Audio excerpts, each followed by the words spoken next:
Canal del Congreso, el canal de la Unión, presenta.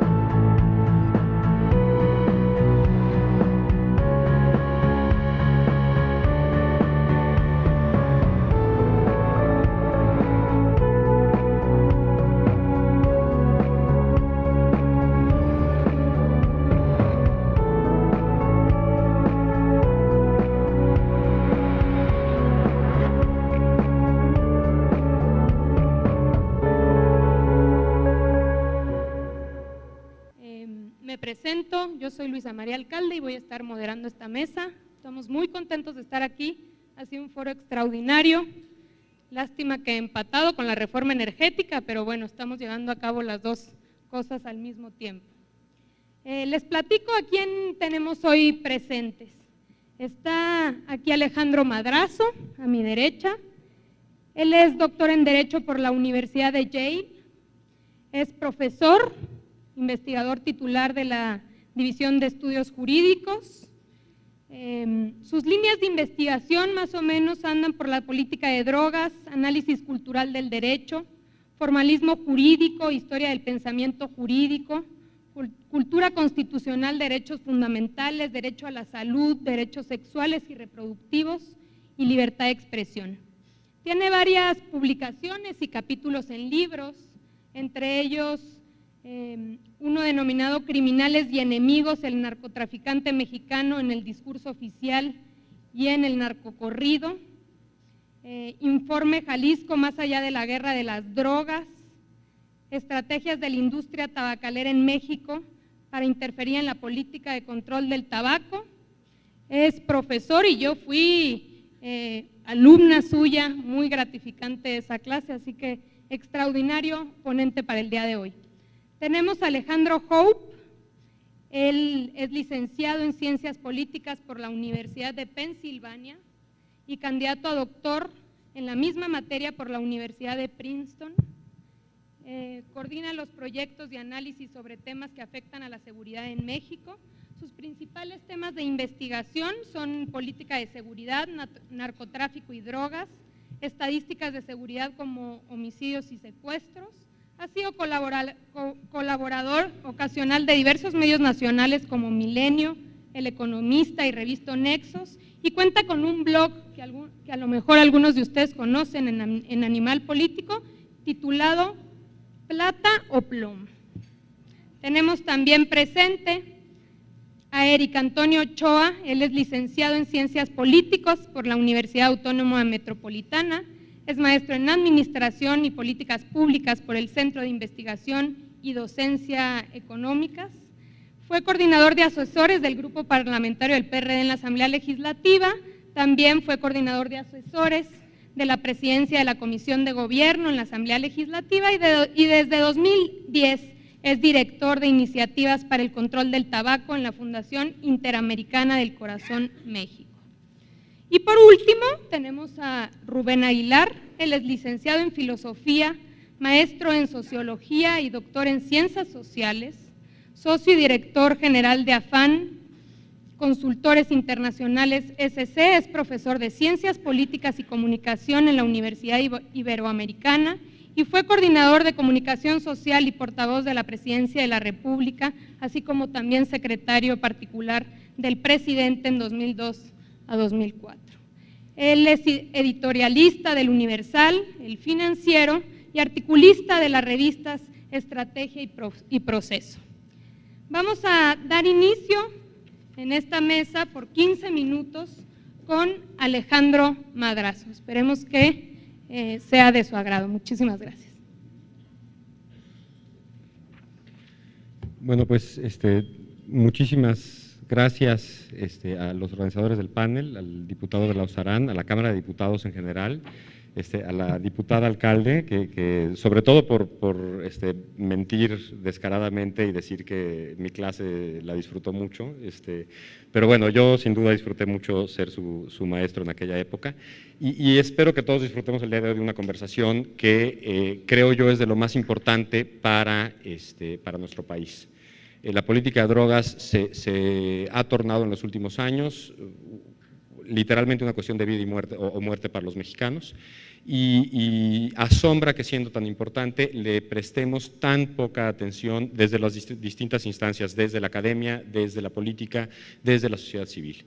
Y en ese sentido, este foro me parece que es un paso muy importante desde un espacio político, como otros pasos se están dando desde la sociedad civil y, en lo que nos corresponde, tratando desde la academia. El día de hoy, o más bien la invitación para el panel fue para hablar sobre la economía y la regulación de las drogas. Yo vengo con una agenda un poquito distinta y les quiero hablar de regulación, pero no específicamente regulación de las drogas. De lo que quiero hablarles es de los cambios que hemos adoptado a nuestro sistema jurídico para mejor implementar una regulación de las drogas que no necesariamente, los cambios que hemos implementado para mejor aplicar una regulación de drogas, que en realidad no regula, sino que solo prohíbe, y cuyos impactos principales no necesariamente están en la política de drogas, sino en el resto del orden jurídico y en la convivencia política. O sea, lo que quiero yo decirles es que la regulación de las drogas no afecta solo al fenómeno de las drogas, y de la forma en la que hemos pretendido regular las drogas en los últimos años, afecta profundamente a la comunidad política que llamamos México. Y ese es el punto central y la reflexión a la que los quiero invitar. ¿En qué estamos afectando a nuestro país como comunidad política? ¿En qué nos estamos afectando a la hora de tratar de implementar una política de drogas, tan criticable como la que estamos implementando? Y esto le llamo los costos constitucionales de la guerra contra las drogas. Un primer ensayo de esto lo pueden encontrar en la página del CIDE, que es tratar de visibilizar este fenómeno que llamamos costos constitucionales, y ahorita con el profesor Antonio Barreto de la Universidad de los Andes estamos tratando de trabajar un marco analítico más amplio que nos permita hacer estudios comparativos, porque no solo México ha pagado estos costos constitucionales, sino también otros países, no solo los latinoamericanos, también Estados Unidos. Idealmente lo que queremos es poder tener un estudio comparativo de los distintos países. Ahora, ¿a qué nos referimos por costos constitucionales? O más bien, primero, ¿por qué hablar de costos constitucionales? Se han documentado los costos de la guerra contra las drogas crecientemente en los años recientes. Hablamos de costos presupuestales, de violaciones de derechos humanos, de costos en vida humana, violencia, etcétera. Todo eso hay que documentarlo, pero también hay que documentar lo que le estamos haciendo a nuestro sistema normativo y a nuestros sistemas normativos y a nuestros sistemas constitucionales. Proponemos que al rubro de los costos de la guerra contra las drogas agreguemos uno que sean los costos constitucionales de la guerra contra las drogas. ¿Y a qué nos referimos por costos constitucionales?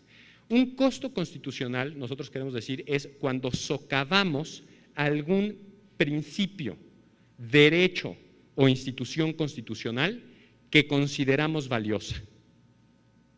Ojo, no estamos hablando de inconstitucionalidad, no estamos hablando de que se viole la Constitución. De hecho, muchos de estos costos constitucionales implican reformas a las constituciones y por lo tanto no pueden ser inconstitucionales, pero afectan los valores que consagramos en nuestra Constitución sin que renunciemos a ellos. Y entonces, para que se dé esto de costo constitucional, tenemos que simultáneamente sostener nuestro compromiso con un valor, con un principio, con un derecho constitucional, y al mismo tiempo estarlo mermando. Y estarlo mermando como si esa merma fuera un medio para perseguir un fin, y ese fin es prohibir las drogas, suprimir el mercado de las drogas. Entonces, ¿qué estamos pagando como comunidad política para alcanzar ese irrealizable ideal de el vivir en un mundo sin drogas? ¿Qué nos cuesta como país? Y aquí hay dos vetas, y uso mucho el nosotros. Como comunidad política, y esto, la definición básica de lo político, según uno de los pensadores más importantes de lo político del siglo XX, no de los más amigables, pero sí de los más importantes, es la distinción entre el nosotros y el ellos. Estoy hablando de Carl Schmitt. Entonces dice, lo político es aquello que nos habla de quiénes somos nosotros, con quiénes estamos dispuestos nosotros a luchar por mantener una cierta identidad y contra quiénes son los ellos. Entonces, esas transformaciones en nuestra comunidad política nos afectan en dos sentidos. Por una parte, redibujan o desplazan la frontera entre el nosotros y el ellos. Y aquí de lo que voy a hablar es sobre todo de cómo a nuestros propios ciudadanos los convertimos en enemigos. los convertimos, los expulsamos del nosotros y los volvemos el ellos, por estar involucrados con un mercado grande, amplio, en el que muchos participan, pero que es visto mal por el derecho. Y por otra parte, y esta es la parte que a mí más me preocupa en un sentido, vamos, como abogado constitucional, es ese nosotros del que hablamos, tiene que ver con ciertos compromisos normativos que establecemos en nuestras constituciones. La comunidad política que hoy formamos en México tiene ciertos valores, ciertos derechos, ciertos principios en su corazón y es lo que nos da identidad como comunidad política. Podemos ser chilangos, hidrocálidos, oaxaqueños, chaparritos, morenos, güeros, menonitas, católicos, protestantes, judíos, pero todos tenemos algo en común y esa identidad en común que llamamos México tiene mucho que ver con un proyecto político específico con ciertos compromisos a ciertos valores. Una república federal, democrática, popular, laica. Eso dice nuestro artículo 40.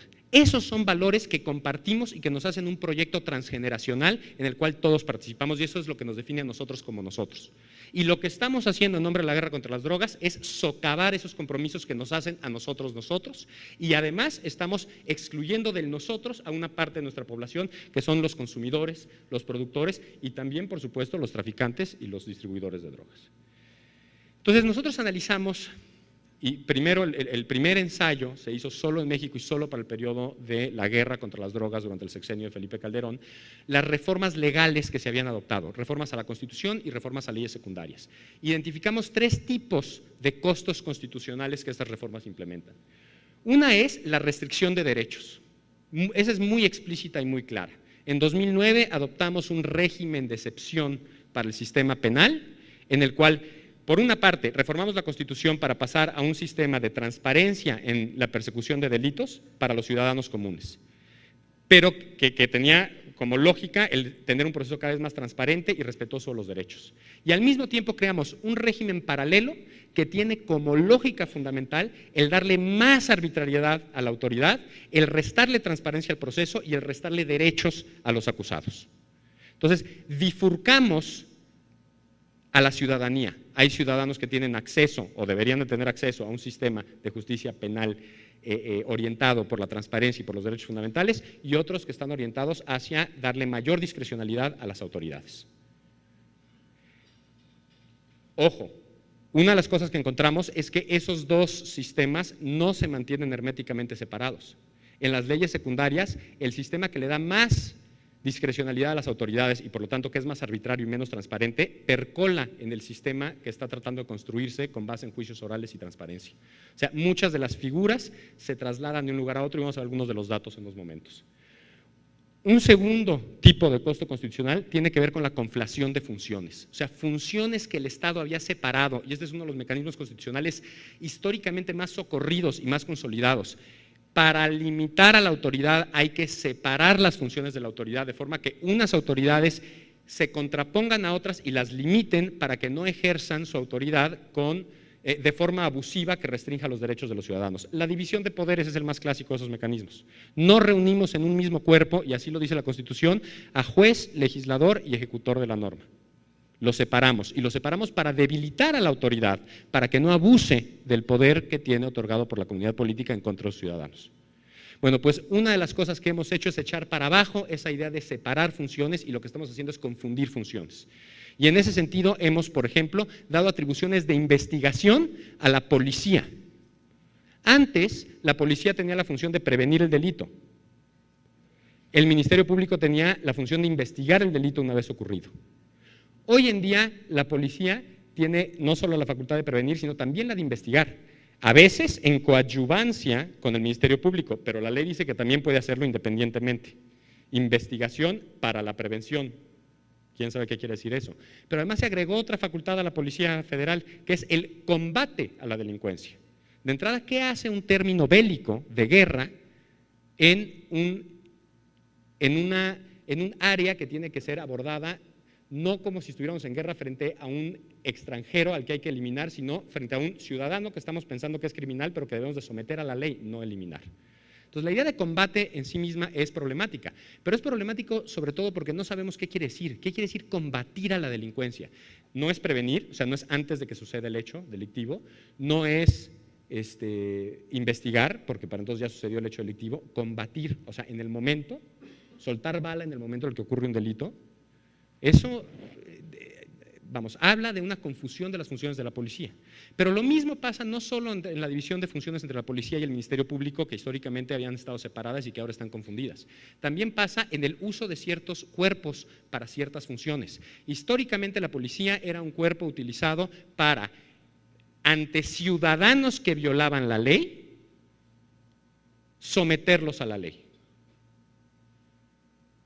O sea, siguen siendo ciudadanos, están protegidos por la ley y la ley les somete.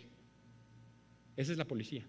El ejército es un cuerpo diseñado para enfrentarse a enemigos que no están sometidos a la ley, no tienen por qué estar los enemigos sometidos a la ley, lo que los define es que no participan en ese proyecto colectivo de la comunidad política. Los enemigos no tienen lealtad, no le deben lealtad a la ley, pero tampoco la ley los protege. Y entonces la función del cuerpo destinado a enfrentarse al enemigo es eliminar al enemigo. Los ejércitos se construyeron para eliminar a otros ejércitos en el campo de batalla. ¿Qué hacemos hoy en día? Utilizamos al ejército para enfrentar a nuestros ciudadanos. Y entonces tratamos como enemigos a quienes son nuestros ciudadanos. Y dejamos de proteger con la ley a quienes pretendemos y les exigimos que se sometan a la ley. ¿Cómo vamos a exigirle a un grupo que se someta a una ley que no les protege, que los trata como enemigos? Entonces, no es menor esa conflación de funciones, tampoco íbamos a ver los resultados en datos. Y por último, una reconfiguración del gobierno, y el ejemplo más claro es la ley de narcomenudeo, que fue diseñada durante el gobierno de Felipe Calderón para que la Federación capturara los aparatos de procuración de justicia de los estados y los obligara a perseguir la política de persecución de la guerra contra las drogas que Calderón quería. O sea, ese principio por el cual tuvimos guerras civiles en México durante todo el siglo XIX para establecer el federalismo y que durante 150 años había sobrevivido como tal y no había sido cuestionada la autonomía de cada estado en su materia penal, hoy en día está cada vez más centralizado y la primera centralización se dio en nombre de mejor combatir la guerra contra las drogas. Déjenme les doy algunos datos sobre cuáles son los resultados de esas confusiones, de esas conflaciones, de esas restricciones de derechos. La tabla de a la izquierda, ahí tienen ustedes el número de sentencias, la barra chiquita es el número de sentencias por delincuencia organizada, la barra grande es el número de arraigos que se dieron en cada año. Como ustedes pueden ver, durante el sexenio de Calderón, que fue cuando se estableció el arraigo que había sido declarado inconstitucional por la Suprema Corte, se estableció en la Constitución, pasamos de 42 arraigos, o sea, arraigo es desaparecer a alguien durante hasta 80 días del mapa de la faz de la tierra y devolverlo 80 días después, sin necesidad de fincarle una conducta delictiva, sin necesidad inclusive de que exista un delito, sino simplemente si el detenerlo e interrogarlo sirve para una investigación de algún delito que no necesariamente cometió. Ese arraigo pasó de 42 veces que la Procuraduría lo utilizó en el 2006, el último año del gobierno de Vicente Fox, a 1,679 para 2010. El arraigo lo incluimos en la Constitución supuestamente para mejor combatir a la delincuencia organizada, para poder perseguir mejor a los delincuentes organizados. Bueno, pues el número de delincuentes organizados que sentenciamos no varió. Pasamos de 137 a 148. Si nosotros vemos la encuesta en población carcelaria federal, y aquí no está ese dato, pero si nosotros vemos ese dato, vamos a ver que de los que hoy están sentenciados en las cárceles federales, hay algo así como 27% que fueron arraigados, pero solo 14 que fueron condenados por delincuencia organizada. Quiere decir que el arraigo, que supuestamente era una herramienta extraordinaria que iba a ser utilizada solo para combatir a la delincuencia organizada porque es tan peligrosa la delincuencia organizada, está siendo utilizado al menos el doble de ocasiones para gente que no son delincuentes organizados. Y esos son solo los que fueron sentenciados. No sabemos cuántos fueron arraigados y después no fueron sentenciados o fueron arraigados y ni siquiera fueron acusados. Entonces, ahí vemos la expansión de esta figura excepcional que es el arraigo, que permea el sistema ordinario y hoy en día hay el doble de gente vulnerable al arraigo, por lo menos, que la gente que en teoría debía de ser la que estuviera sujeta a figuras excepcionales como el arraigo. Sobre conflación de funciones de los distintos órganos, muy breve, ya veo que estoy sobre tiempo, estos datos son verdaderamente espeluznantes. Las dos tablas de la derecha son los datos que documentan lo que se llama el índice de letalidad. El índice de letalidad está diseñado para medir la siguiente pregunta: cuando la fuerza pública usa la fuerza, o sea, cuando suelta bala, ¿qué tan letal es? ¿Qué tanta gente mata por cada gente que hiere? Y fíjense aquí lo que decía yo, la policía está entrenada para enfrentar a ciudadanos y para arrestarlos, y el ejército está entrenado para enfrentar enemigos y eliminarlos, o sea, matarlos. Mientras que la Policía Federal mata a 2.6 personas por cada una que hiere, el ejército mata a 9.1 por cada una que hiere. La Marina mata a 17.3 personas por cada una que muere. Esa es la diferencia entre usar un cuerpo y otro. En la tabla de abajo están los datos oficiales por parte del ejército. Quiero señalarles una cosa y con esto voy a cerrar. Yo he presentado estos datos en Londres, en Nueva York, en Bogotá, ante distintos foros expertos en seguridad y en política de drogas. E invariablemente en todos los foros rápidamente se ha levantado una mano y ha habido dos reacciones subsecuentes en todos los casos. La primera es: esos datos están mal. Eso no puede ser. Los índices de letalidad en la guerra no son así de elevados. En Irak, en Gaza, tenemos índices de letalidad de 5-1, no de 17-1. Entonces, cuando explico cómo están hechos los datos y explico qué es lo que sucedió, la siguiente respuesta es la siguiente. La única forma de explicar esto es una de dos: o soltaron un misil o un arma que no puede discriminar entre individuos frente a quien está siendo atacado, o hay una política de ejecución extrajudicial por parte de los cuerpos de seguridad. Invariablemente en todos los foros los expertos de seguridad me han dado esas respuestas. Yo no soy experto en estados de guerra y cuáles son los índices de letalidad en estados de guerra, pero me parece alarmante que tengamos esos índices de letalidad en lo que supuestamente es una labor policíaca ordinaria en un país que no tiene suspendidas sus garantías. Y creo que el indicio mismo es suficientemente alarmante como para que un cuerpo como la Cámara de Diputados, encargado de supervisar el funcionamiento del gobierno, investigue cuáles son las políticas de enfrentamiento de nuestros cuerpos de seguridad. Porque si lo que tenemos es una política de ejecución extrajudicial, entonces no tenemos la menor autoridad para exigirle a los delincuentes que cumplan con el Estado de Derecho, porque lo que nosotros estamos haciendo es simple y sencillamente eliminarlos. Y eso es una consecuencia de reblandecer, de aceptar el socavamiento de nuestros compromisos constitucionales básicos, que la gente tiene derechos, que la autoridad debe de estar separada y en equilibrio para que no abuse, y ciertos valores sobre el funcionamiento de nuestro gobierno como el federalismo. Con eso la dejo, muchas gracias.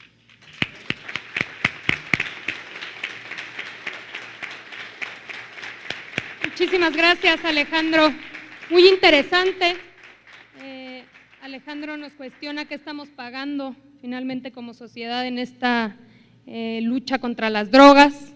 Nos habla de los costos constitucionales, como la restricción de derechos en términos del número de arraigos, la confusión en las funciones finalmente de las autoridades en términos de ejército y policía y la restricción del gobierno. Extraordinario. Quiero hacer un paréntesis para agradecer a todos los que nos están siguiendo vía streaming, que son muchísimos, lo que nos habla del interés de la sociedad por debatir y por tocar y replantearnos estos temas.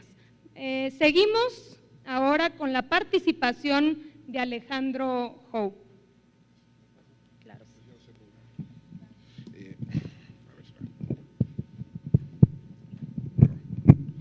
Perdón, yo me acomodo más haciéndolo sentado. Bueno, primero que nada, muchas gracias a la Cámara de Diputados, muchas gracias al diputado Belén Sará, muchas gracias al diputado alcalde, muchas gracias a todos ustedes por tomarse el tiempo de venir a escucharnos, más a esta hora tan complicada, ¿no?, que la hora de la tripa, ¿no? Entonces, trataré de mantener esto lo más ameno posible, a pesar del tema.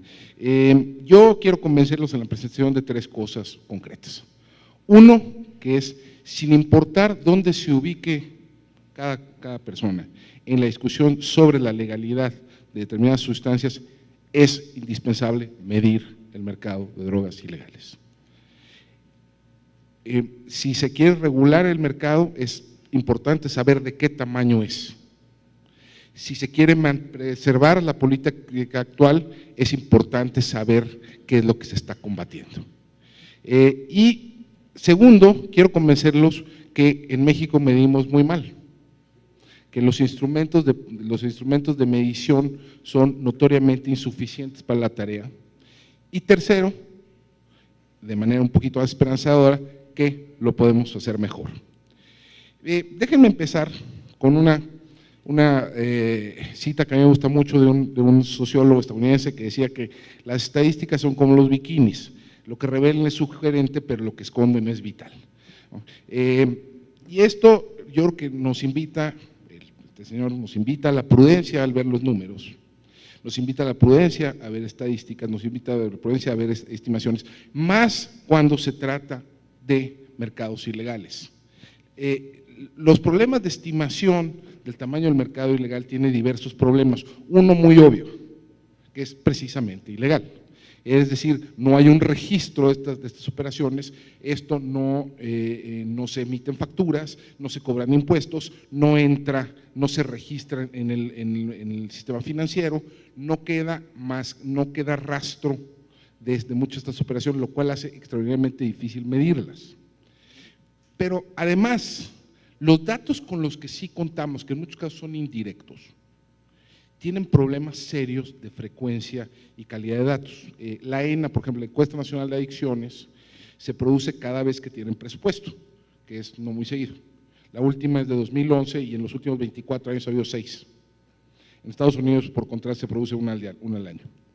Y estos problemas de frecuencia y calidad de los datos tienen en parte su origen en presupuestos insuficientes. Realmente no se invierte lo que se debe en generar la información requerida para construir indicadores útiles. La inversión en información es realmente minúscula. Y hay además, ¿por qué es minúscula? Y esto es un tema interesante, no hay incentivos políticos a generar buenos datos. Es decir, desde la óptica de las agencias de seguridad involucradas en el combate a las drogas, lo que se quiere es un dato grandote. ¿Para qué? Para jalar presupuesto.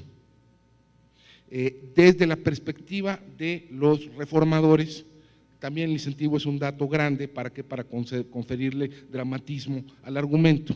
Entonces lo que tenemos, y esto es una frase de Peter Reuter, tal vez el economista más destacado sobre política de drogas en el mundo, dice que hay demanda de números grandes, pero no hay demanda de números buenos.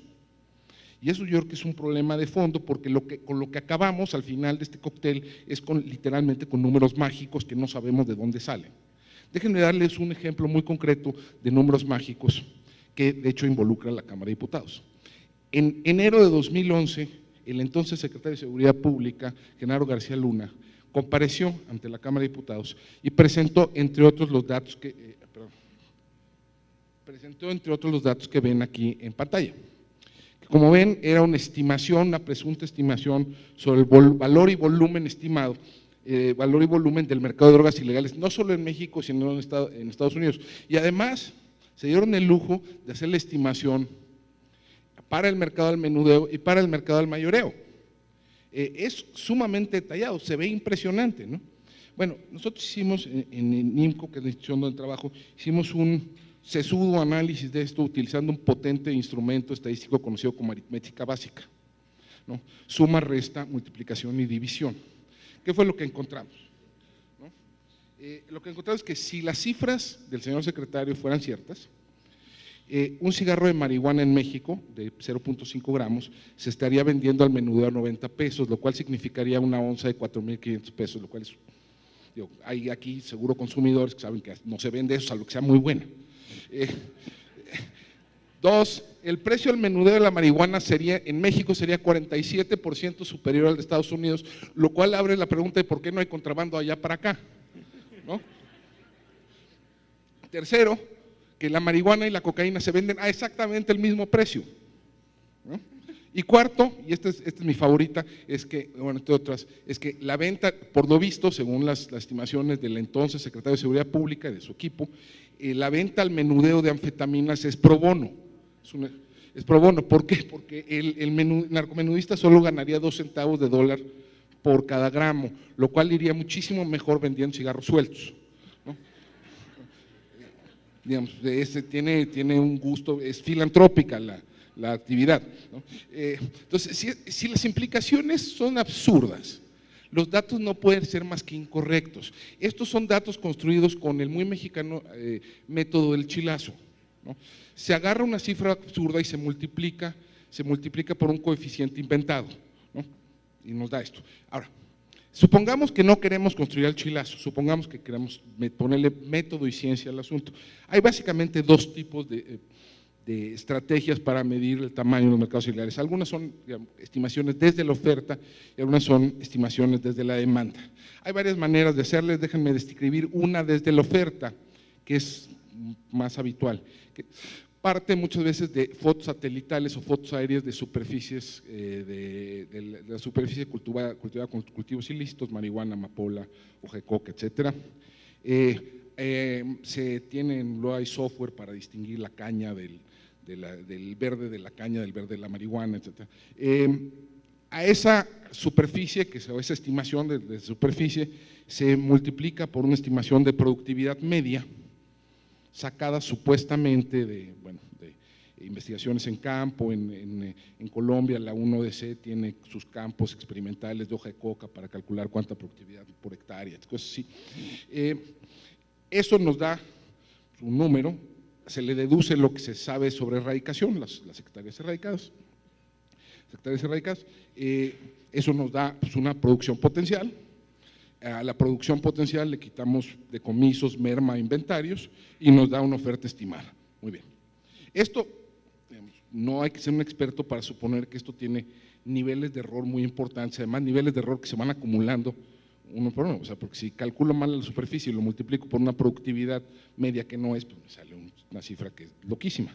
Y déjenme darles un ejemplo de los problemas que tiene este tipo de estrategias de estimación, ¿no? En 2009, el gobierno de Estados Unidos, en particular una institución que ya no existe, pero que existía en esa época, que se llama el National Drug Intelligence Center, generó una estimación de producción potencial de heroína en México, que eran de 50 toneladas, 6 veces más que 4 años antes. Una bestialidad de producción de heroína. Ahora, hay un problema, hay una serie de problemas con estos, ¿no? Resulta que las estimaciones de demanda más o menos ubicaban entre 15 y 45 toneladas la demanda de heroína en Estados Unidos, digamos, con una mejor estimación como de 25. Estos son datos de ONDCP, de la Oficina Nacional de Control de Drogas, de los propios gobiernos de Estados Unidos. Pero además, lo cual es decir que la producción en México ya era mayor que todo el mercado de allá. Pero peor aún, ese mismo año, en 2009, la DEA tenía un programa que se llamaba el Heroin Signature Program, que era un programa que permitía rastrear de dónde provenía la heroína. Bueno, y resulta que según ese programa, 39% de la heroína decomisada en Estados Unidos, que puede ser utilizada como un proxy de la heroína consumida en Estados Unidos, venía de México.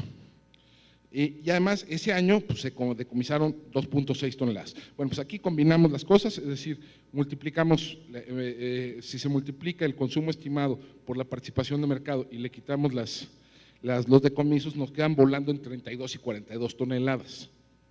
¿No? Bueno, ¿y eso de dónde sale? ¿A dónde van? ¿Quién va a consumir eso? ¿No? Consumo nacional, pues debe de haber algo, pero en realidad el problema de la heroína en México es relativamente limitado, suena difícil. Exportaciones a otros mercados, puede ser, pero yo no conozco una evidencia de heroína mexicana en Europa, por ejemplo, porque no podría competir con la heroína afgana. Inventarios, pues sí, a lo mejor hay inventarios, muy posible, o sea, ahí pasa un tiempo entre que se produce y se lleva al mercado, ¿no? Son ineficientes estos mercados, pero ¿en qué negocio se tienen inventarios que van de 2 a 8 años de ventas? Más de un producto que su precio en calle es como equivalente al plutonio, ¿no? O O sea, no tiene mucho sentido que se tengan esos tamaños de inventarios. O cuarto, simplemente a los narcos les gusta la horticultura, ¿no? No, les gusta el color rojizo de los montes duranguenses cuando florece la amapola, ¿no? Así por poética me gusta esta explicación. O tal vez la cifra era inventada. Y en efecto, la estimación de 2012 bajó a 26 toneladas, justo en el momento que estaban aumentando los decomisos en la frontera. ¿Cuál es un reconocimiento explícito que esto no tiene ningún sentido? Ahora, la otra posibilidad de estimar desde la demanda, me voy a poner un poquito, es las estimaciones de la demanda tienen una ventaja a mi juicio, que sí están sujetas a error, mucho error, pero por lo menos parten de los usuarios, parte de información de los usuarios. Es decir, se construye con estimaciones de número de usuarios que vienen en las encuestas de adicciones, encuestas de uso de drogas, se hacen una serie de estimaciones, en parte basadas en encuestas, en parte basadas en algún tipo de evidencia científica sobre la frecuencia de uso y sobre la intensidad de uso. En todos estos tipos de estrategias se hace un ajuste por subreporte, se multiplica por un precio promedio cuando hay información de precio y eso nos da un valor estimado del mercado. Tienen problemas todas, entonces este tipo de estimaciones se expresan en rangos que son… Perdóneme, perdón, se me olvidó pasarlo. Todo esto se expresa en rangos muy amplios, hay un gran nivel de incertidumbre. Parte de esa incertidumbre se puede resolver con algunas técnicas estadísticas, una que se llama el método Monte Carlo, que da más o menos la distribución de la incertidumbre, etc. Pero bueno, esto lo acaban de producir, estos son datos que provienen de un reporte de este año de la Oficina Nacional de Control de Drogas, de Oficina Nacional de Control de Drogas, que es tal vez lo más sofisticado que ha salido recientemente, donde se pudo correr una serie de casi 10 años de estimaciones de 4 drogas: cocaína, marihuana, heroína, metanfetaminas, y sí da información útil, por ejemplo, una información que da que el mercado de la cocaína disminuyó 50% en la última década. El tamaño del mercado. El tamaño del mercado de la marihuana, sin embargo, ha aumentado casi 30%, y contrario a lo que muchas veces se opina, la cocaína no fue sustituida por la metanfetamina, ¿no? Las metanfetaminas caen también a partir de 2005, ¿no? Ahora, ¿por qué no hacemos una cosa así en México, ¿no? ¿Por qué no replicamos esto con todos los problemas que tiene, ¿no? ¿Por qué no replicamos? ¿Podríamos replicarlo? La respuesta es un no contundente, rotundo. Si le pudiera poner lucecitas, se lo hubiera puesto, pero no puedo. ¿Por qué no podemos? Uno, porque hay una baja frecuencia de la ENA, ahorita voy a hablar un poquito más sobre la ENA, Encuesta Nacional de Adicciones, 6 en 24 años, la última fue de 2011, la última además tiene unos problemas de calidad que en el programa de política de drogas del CIDE detallaron recientemente en una publicación reciente, pero además hay una ausencia de información sobre subpoblaciones específicas, particularmente la subpoblación carcelaria. ¿Por qué es importante? Los problemas que tienen las encuestas de adicciones es que se levantan en domicilio y una parte importante de los usuarios de drogas y particularmente usuarios intensivos de drogas están en situación de calle o están en la cárcel. Entonces se requieren estrategias para capturar esa información. No todos tenemos en México. Hay algo en los tutelares de menores, pero no en las prisiones. Y por último, y fundamental, no hay una serie de precios. Toda la información de precios que tenemos en México es absolutamente anecdótica. No ha habido ningún esfuerzo por sistematizar esto. Ahora, nada más digresión sobre la ENA. No voy a decir que la ENA está mal, de nuevo lean el artículo que escribió Vía Labate, ¿no?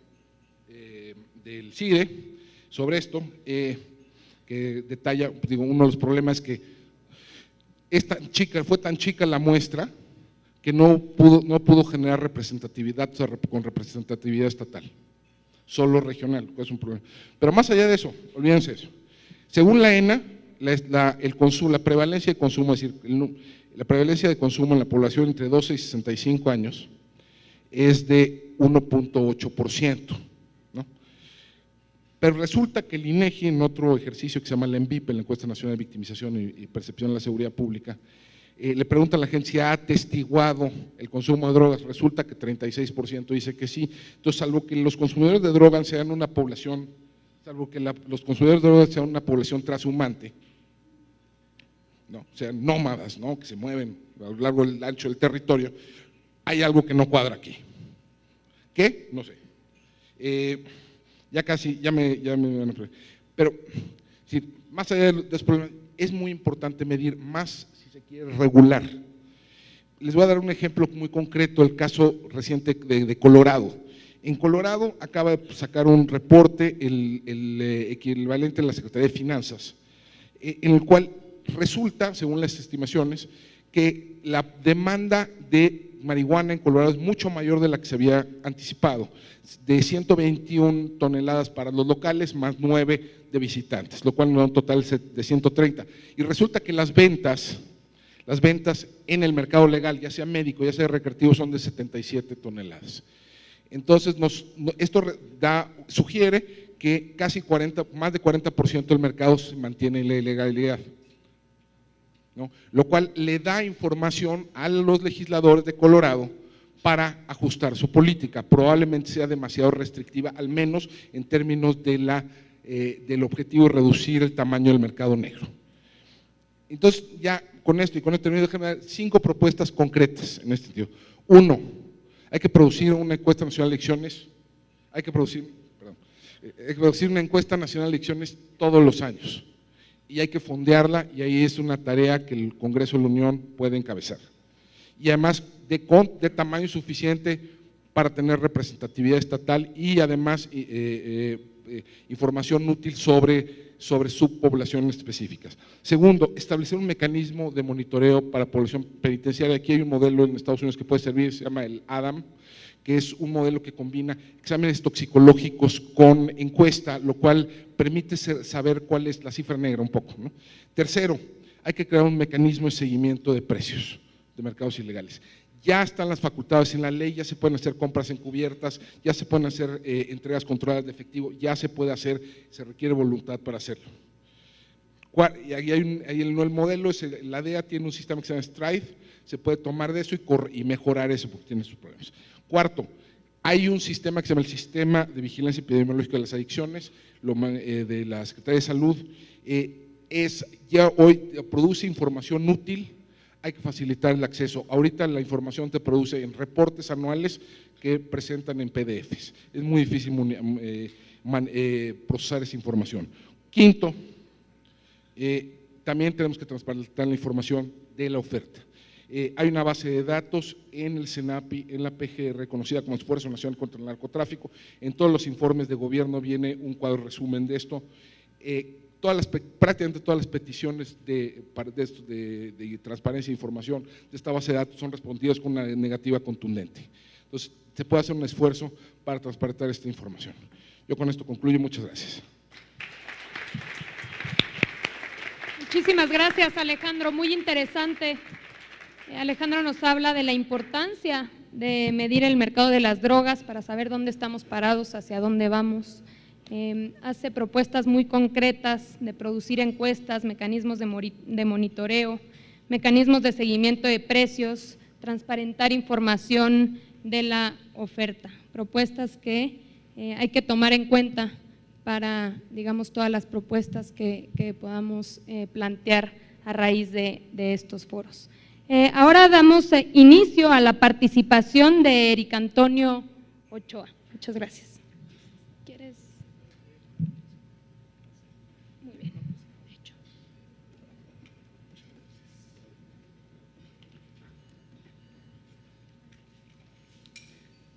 Muy buenas tardes, muchas gracias Fernando por la invitación. ¿Por dónde anda Fernando? Pero bueno, Fernando por la invitación. Hemos trabajado ya desde varios años propuestas para ver qué posible salida legislativa le damos a este fenómeno de las drogas y pues personalmente hace algunos años, gracias al diputado Víctor Hugo Círigo que anda por aquí, pues fue donde me metí a explorar las diferentes opciones y modelos de regulación para el tema de drogas. Yo les vengo a hablar un poco del impacto económico de la política de drogas en México, pero sobre todo centrándome en la experiencia que he tenido en los últimos años, en la que he estado al frente de una organización civil, que es la Fundación Interamericana del Corazón, promoviendo políticas para el control del tabaco, específicamente. Y vamos a ver un poco ahí el escenario, un poco referenciándolo, ¿no? ¿Qué posibles cursos podría seguir una regulación hacia la marihuana, específicamente, comparándola con la que tenemos actualmente hacia el tabaco y el alcohol? En 1984 se crea la Ley General de Salud, es donde se determina por primera vez el establecimiento de un Consejo Nacional de Adicciones, que surgió en 1986. Mucho de lo que vamos a ver aquí también es sobre todo programático, o sea, qué es lo que establece el gobierno federal o qué es lo que reconoce dentro de sus documentos, llámese Plan Nacional de Desarrollo, llámese Programa Sectorial de Salud, y cuáles son los compromisos que asume respecto al fenómeno de las adicciones.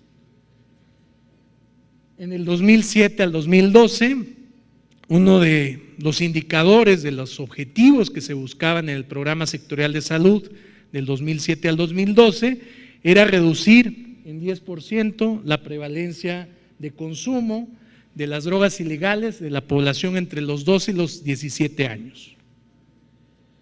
En el Plan Nacional de Desarrollo 2013-2018, que ya es de este gobierno, lo único que se menciona como un objetivo es reducir la prevalencia en el consumo de alcohol, tabaco y drogas ilícitas. Pero no dice cuánto, como lo decía el Programa Sectorial de Salud del 2007 al 2012. Cuando revisamos el Programa Sectorial de Salud, se establece una serie de objetivos que tienen que ver también con la disminución de la oferta, con el control de la demanda, y sobre todo una serie de mecanismos también institucionales que puedan dar lugar a darle un seguimiento puntual hacia el fenómeno de las adicciones. Sin embargo, pues desafortunadamente no hay ningún indicador que se pueda referir como un objetivo del Programa Sectorial de Salud. En el Programa de Acción Específico sobre Adicciones del 2007 al 2012, se reconoce que por cada peso que se destina a la prevención de adicciones, hay 16 pesos para el combate. O sea, eso nos habla de un desequilibrio entre combatir o promover políticas de prevención y el combate o esta guerra contra las drogas que, pues, sobre todo en los últimos años, ha aumentado el número de muertes vinculadas al narcotráfico. En los indicadores nacionales de consumo podemos ver que el alcohol es la principal sustancia, es la principal droga que es legal, pero que ha incrementado su consumo de manera consistente en los últimos años. Y muchas de las razones que explican este aumento considerable en el consumo de alcohol, si revisamos prácticamente desde consumo alguna vez, consumo último año, consumo último mes, incluyendo la dependencia, que es el grado mayor en el que pueda estar una persona ya enganchada con el alcohol, pues podemos ver que en los últimos años eso ha crecido de manera consistente, y esto se debe a prácticamente una negación del gobierno federal en los últimos años hacia tomar una política para el control y el uso del uso de alcohol. Igual lo podemos ver en hombres, en mujeres, básicamente es muy consistente la información. Y ahora vamos al caso de tabaco. En el caso de tabaco, la Encuesta Nacional de Adicciones 2008, prácticamente nadie, y se los digo muy sinceramente, conozco y tengo muy buenos amigos dentro de las organizaciones civiles y los funcionarios, pero muy pocos se atreven a utilizar los datos de la Encuesta Nacional de Adicciones, específicamente en tabaco, porque por alguna razón se tuvo un error en la estimación de la población, se utilizaron datos de CONAPO que a la hora que se tuvieron que reflejar o actualizar con los datos del censo del 2010, pues hubo una subestimación de la población total. Pero básicamente lo que vemos en tabaco es una reducción estadísticamente significativa en el caso de los hombres, y en mujeres prácticamente se ha mantenido. Pero ahorita vamos a ver qué es lo que pasa con el consumo de los 12 a los 17 años. Vemos que hay un ligero incremento en el número de fumadores hombres de 12 a 17 años, pero hay un crecimiento tremendo entre el 2002 y el 2011 del consumo de mujeres de tabaco. Esta es la información donde prácticamente se observa que ya hay varias entidades federativas, incluyendo el Distrito Federal, en donde las niñas entre los 12 y los 15 años fuman más que los niños entre los 12 y los 15 años. En drogas ilícitas, prácticamente, digamos que el incremento que se puede ver reflejado en algunas sustancias, por ejemplo en marihuana, del 2002 al 2008, prácticamente el incremento no es estadísticamente significativo en el 2011. Y ahorita vamos a revisar, por favor, no pierdan de vista este porcentaje del 1.2%, porque vamos a ver también cuál es el consumo en otras regiones de América Latina y particularmente de Norteamérica. Lo mismo pasa también en el consumo de drogas ilícitas de los 12 a los 17 años, en donde sí hubo un incremento en el 2008, pero en el 2011 prácticamente las cosas se mantienen como tal. Hay varios hallazgos en la Encuesta Nacional de Adicciones 2011. En primer lugar, que la región norte tiene la prevalencia de consumo más alto de cualquier droga y de cualquier droga ilegal, en comparación con la región centro y respectivamente con la región sur. En todas las regiones, la cocaína es la segunda droga más usada. En la región centro son los inhalables, por eso tenemos un problema muy grave. Aquí está mi amigo el doctor Rafael Camacho Solís, que ha centrado sus esfuerzos como director general del IAPA en los inhalables.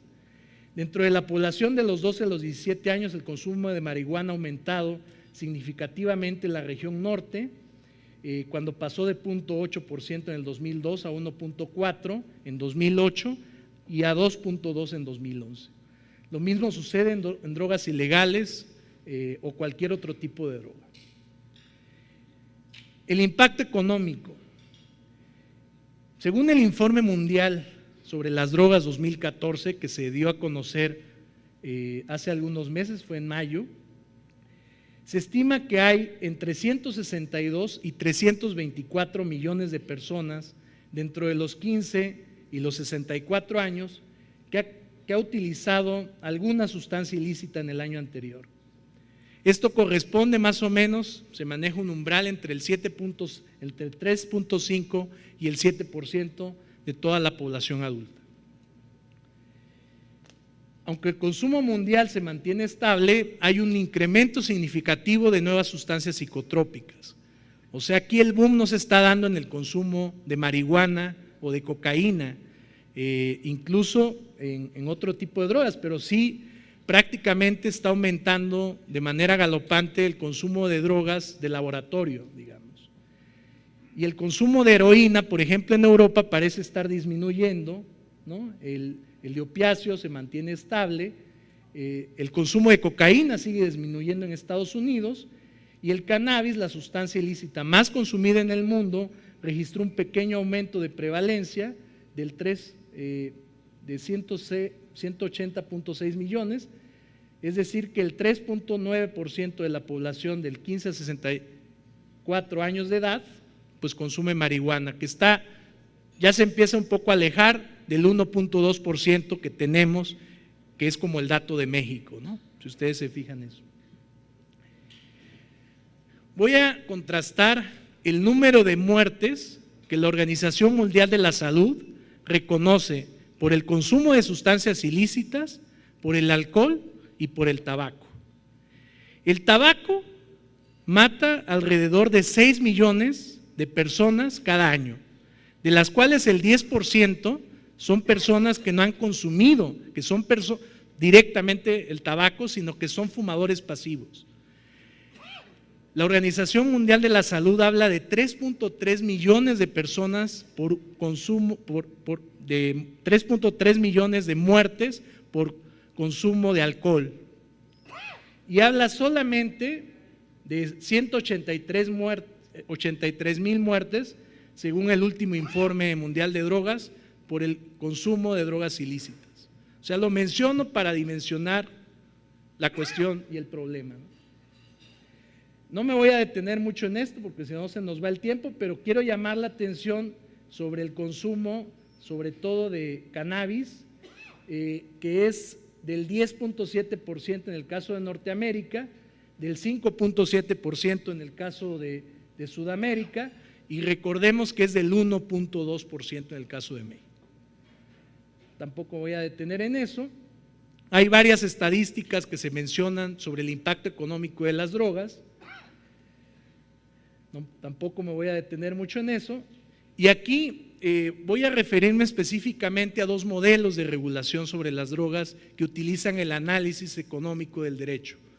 En primer lugar, hay un texto muy básico que, por cierto, me recomendó aquí mi amigo Alejandro Madrazo, que es de Economía del Derecho, de Robert Kutter y Tomás Eulen, donde ellos utilizan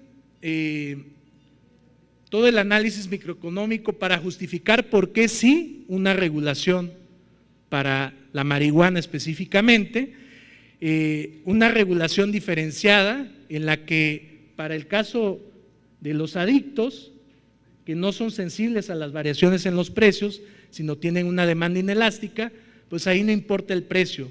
Y de hecho, si logras conseguir como Estado mejorar el precio en una política de regulación abierta hacia la marihuana, pues vas a tener un efecto más positivo, gracias, de lo que tienes con los no adictos, en donde sí necesitas fortalecer las políticas de prevención y subirle el costo a los no adictos. O sea, hay que enfocarse en el costo de los no adictos, elevar el costo a los no adictos, pero no a los adictos, que ellos sí ya están enganchados y no son sensibles a las variaciones en los precios. Posner, él objeta de muchas maneras esta argumentación económica para la legalización, fundamentalmente porque dice que hay diferentes tipos de delitos por drogas, por diferentes montos de recursos policiales, hay métodos de estimaciones que desatienden costos fijos y hay una serie de argumentos más. Y aquí va mi pregunta central. ¿Cómo en México podríamos pensar en una regulación hacia la marihuana si hemos sido, como Estado, hemos hecho tan poco para la regulación del tabaco, ¿no? Y eso que tenemos ya un convenio marco firmado y suscrito por México, que es el primer tratado internacional en materia de salud? ¿Cómo hacerle si estamos pensando en la regulación de una nueva sustancia cuando no hemos podido regular bien, y eso lo vemos en las tendencias de consumo hacia otras sustancias como el tabaco y el alcohol? Para mí definitivamente creo que esto es como el movimiento de un barco. El barco ya se movió y se está moviendo de la prohibición hacia esquemas alternativos de regulación. Pero mi preocupación central tiene que ver con las interferencias que se puedan generar por algún tipo de industria cuando tú reconoces la regulación. Y en el caso de México me queda muy claro que por interferencias tanto de la industria alcoholera como de la industria tabacalera, no se ha hecho ninguna mejora en las políticas de control de sustancias en este país. Es más, si me apuran, en el caso del tabaco, tuvimos una regresión porque se eliminaron impuestos a tabacos labrados hechos a mano el año pasado y pues prácticamente no hemos visto un avance en los últimos 4 años, desde que se incrementó el impuesto en 2010.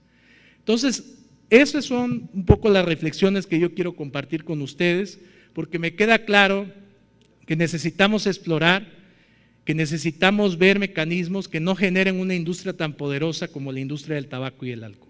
Muchísimas gracias. Muchísimas gracias, Eric. Muy amable, muy interesante todos estos datos de la encuesta nacional de adicciones. Por último, les queremos presentar a Rubén Aguilar, no sin antes disculparnos. Fernando y yo nos vamos a ir corriendo ahí votación, pero les esperamos que sigan disfrutando de este foro y muchísimas gracias a todos los presentes. Rubén Aguilar, por favor.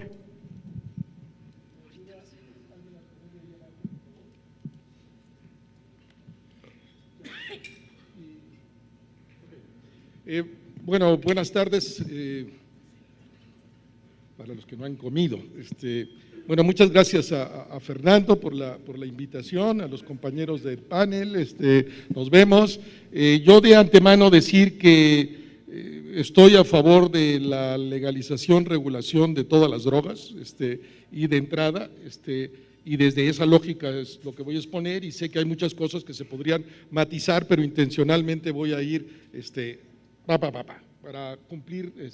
Entonces, me parece interesante esta frase de este premio Nobel, Becker, que murió hace algunos meses atrás apenas, y tiene un ensayo fantástico del 2013, unos pocos meses antes de morir, sobre el porqué de la legalización, y hace mención al caso de México. No lo voy a leer, ahí sí se puede. Y por favor, al final de la intervención voy a proponer mi dirección, por si a alguien le interesa de correo, que le pase la presentación con mucho gusto, me escriben y se las mando, y ahí podrán leer todo. Índice, contexto, tendencias, ventajas, posibles efectos que no resuelve la legalización. Contexto, el valor global del mercado de las drogas anda en 322,000 millones de dólares según las Naciones Unidas, de los cuales 140,000 millones son la marihuana, 70,000 la cocaína, 65,000 las opiáceos y 44,000 las metanfetaminas. La marihuana anda a ser un poco menos de la mitad del negocio a nivel mundial. El 76% de los recursos generados por la actividad ilegal queda en los países consumidores y solo el restante, el 24%, en los países de productores o de paso. Ojalá que fuera la cosa al revés, ¿no? O sea, y que realmente tuviéramos dinero para lavar, porque es marginal objetivamente, y se lava en otro lado.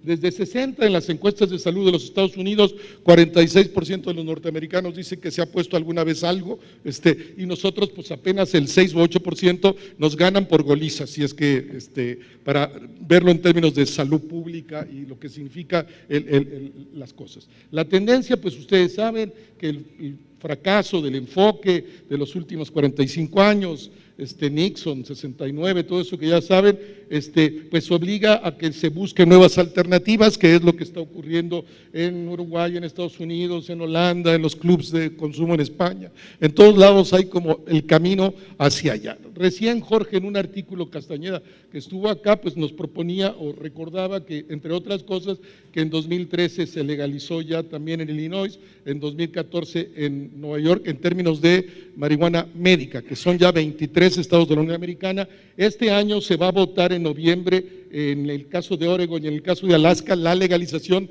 total, recreativa, como en Colorado y en el estado de Washington, y en el 2016 volverá la votación a California. ¿Qué va a pasar si California de verdad vota por la legalización de marihuana recreativa? Nosotros en el punto de cruce de frontera más intenso del mundo, cerca de 100 millones de gentes, ¿qué va a pasar?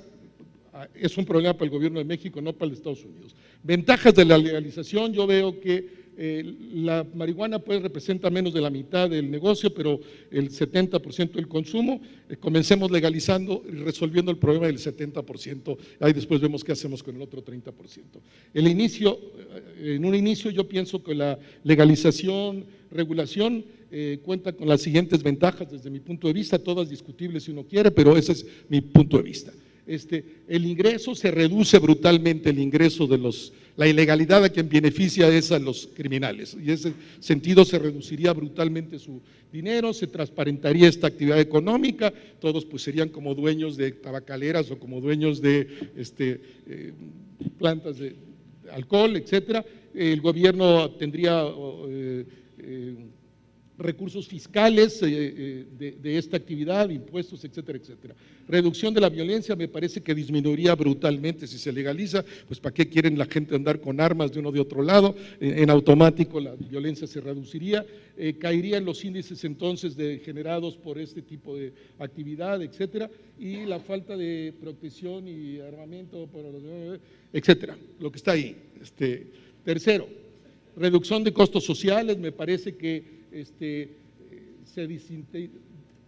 hay una reducción, ya no hay una incentivación de los delitos de alto impacto, se reducen, igual que cosas como la prostitución, el robo, la extorsión, etcétera, muchas veces asociados a la necesidad para la compra, etcétera, de la droga. Cuarto, reducción de condenas. Hasta la mitad de la población carcelaria en Estados Unidos, creo que es todavía más de la mitad, o 40, 50, no sé cuánto, 25 en el caso de Estados Unidos, se reduciría claramente la población carcelaria, que es absurdo que estén ahí. Esto evitaría abusos de la policía, de los custodios, perdería influencia de las redes criminales al interior de reclusorios, etcétera, producto de, evitaría efectos colaterales como 5, espacio de regeneración social, pienso que aumentaría la posibilidad de regeneración de barrios, de inmuebles, de zonas, de regiones donde opera el narcomenudeo, se refugian, etcétera. Habría más recursos para destinarlo a proyectos sociales y canalizar hacia otros lados, mayor integración social entre la sociedad civil y el gobierno en actividades conjuntas de tipo social para 6, en eficiencia del gasto público. Yo pienso que si se libera una gran cantidad de recursos económicos y de fuerzas de seguridad y de justicia y todos dedicadas a hoy día al 5% o 4% del crimen, que son contra el 95% de los delitos que están en otra esfera, que sí golpean a la comunidad, etcétera, se podría canalizar mucho mejor el recurso, se podría invertir mucho mejor los recursos públicos en seguridad, etcétera, y creación de nuevas partidas presupuestales para efectos de la actividad social. 7, énfasis en la seguridad pública, el esfuerzo se hace entonces donde realmente están los problemas de la sociedad, que están en el robo, en la extorsión, en el secuestro express, etcétera, etcétera, y no en el crimen organizado, ¿verdad?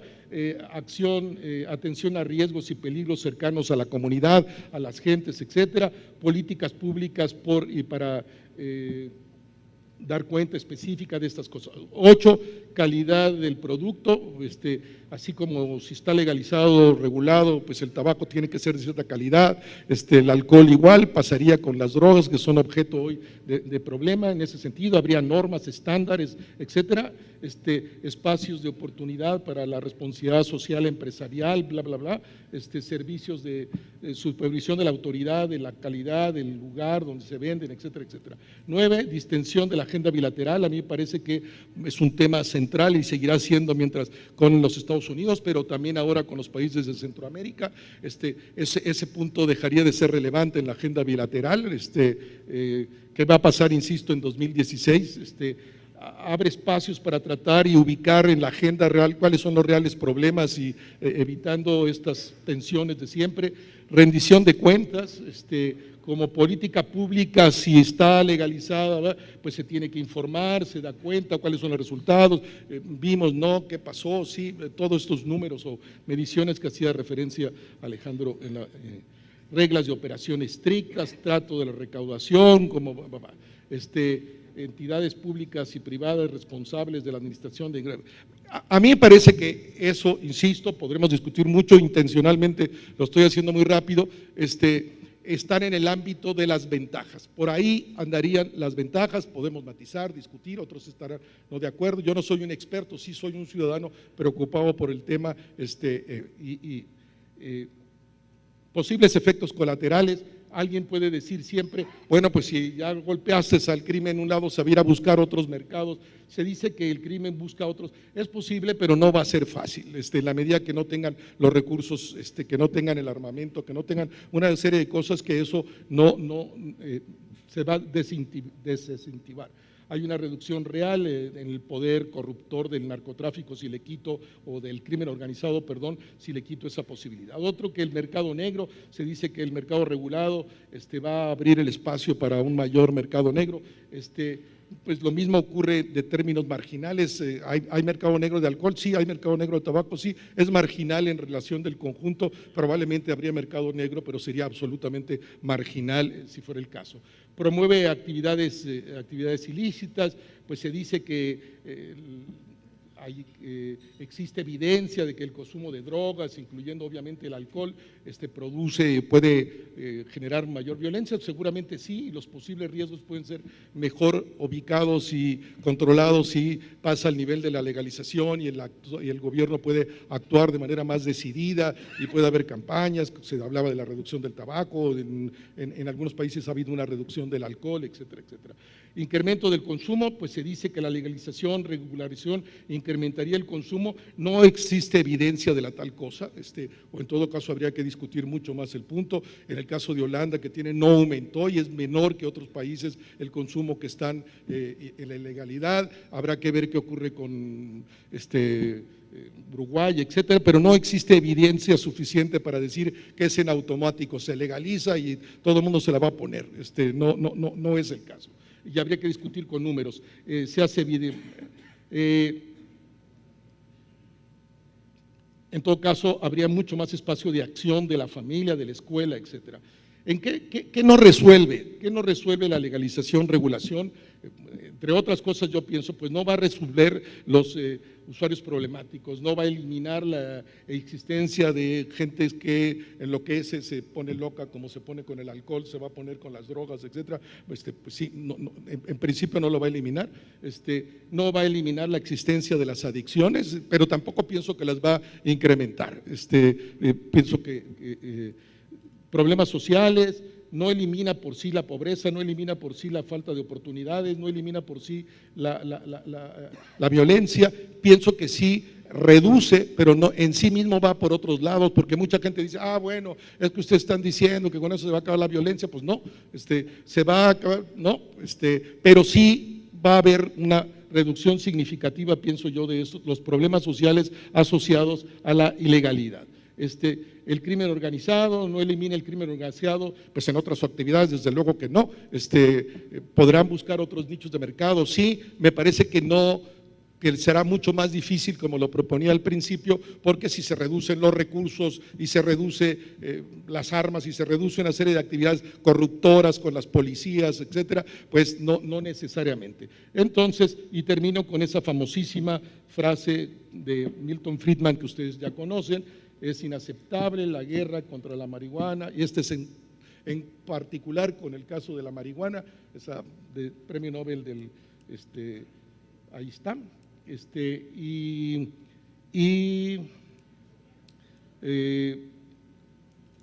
¿qué pasó? Y ahí está mi dirección, mi correo, para el que quiera que le mande. Ese es ruben@fan.mx, y con mucho gusto le mando la exposición. Muchas gracias.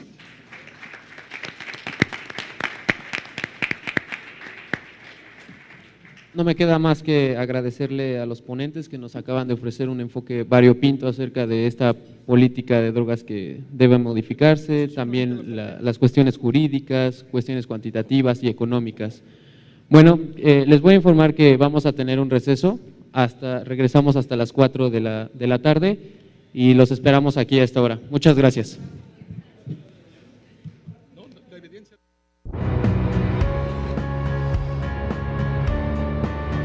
Canal del Congreso, el canal de la Unión, presentó.